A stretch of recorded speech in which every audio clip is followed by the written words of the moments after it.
PARP inhibitors are a great advance in breast cancers and ovarian cancers and soon to be other cancers that are related to a woman or a man having inherited a BRCA1 or BRCA2. Another cancer is pancreatic cancer, prostate cancer. They're very, very important. The PARP inhibitors are really proving to be beneficial because the cancer cells are very sensitive and susceptible to killing by the PARP inhibitors because they have defective BRCA1 or BRCA2. They become reliant on PARP to repair their DNA. And when you knock that out and the cancer doesn't have a BRCA1 or BRCA2, they die very, very well. It's a very, very specific way of killing the cancer cells. So this has been a great advance and has led in metastatic HER2-negative breast cancer to two very important large phase 3 definitive clinical trials, one called the Olympiad, looking at olaparib, and the other called the Embraca trial, looking at talazoparib. And these are two oral PARP inhibitors.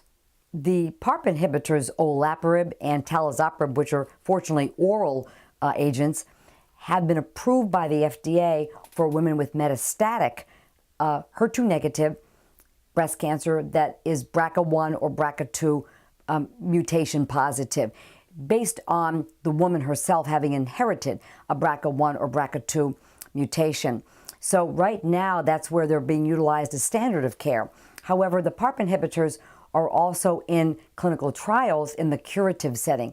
Olaparib is in a very important adjuvant clinical trial called Olympia for women with ER-positive or triple-negative breast cancer. They've already finished up their chemotherapy if they were going to receive chemotherapy. If they're ER-positive, they're receiving anti-estrogen therapy, endocrine therapy, and then they're randomized to receive a year of the olaparib or placebo. Very important, aimed at curing more women who have BRCA1 or BRCA2 breast cancer.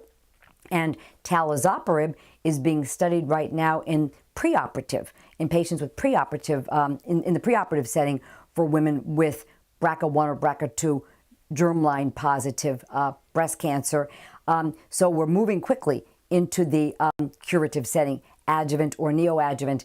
And so far, fortunately, it looks like whether a woman's breast cancer is triple negative or estrogen receptor positive, it looks like there's equal efficacy, equal effectiveness for olaparib and talazoparib, as long as the breast cancer has a mutation in BRCA1 or BRCA2 that the woman has inherited.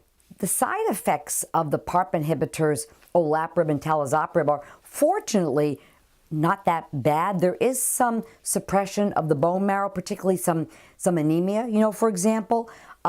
Sometimes a little bit of decrease in the white cells or the platelets, but nothing that's really what we'd call clinically significant. There can be some fatigue. There can be initially a little bit of nausea or a little bit of GI upset, possibly, but fortunately quite safe.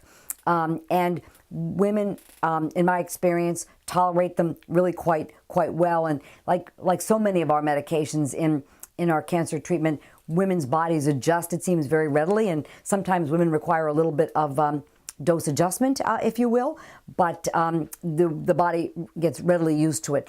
Talazoparib has a low chance of causing some thinning of the hair, not complete hair loss, but a low chance of causing some thinning of the hair. But otherwise, they're quite similar.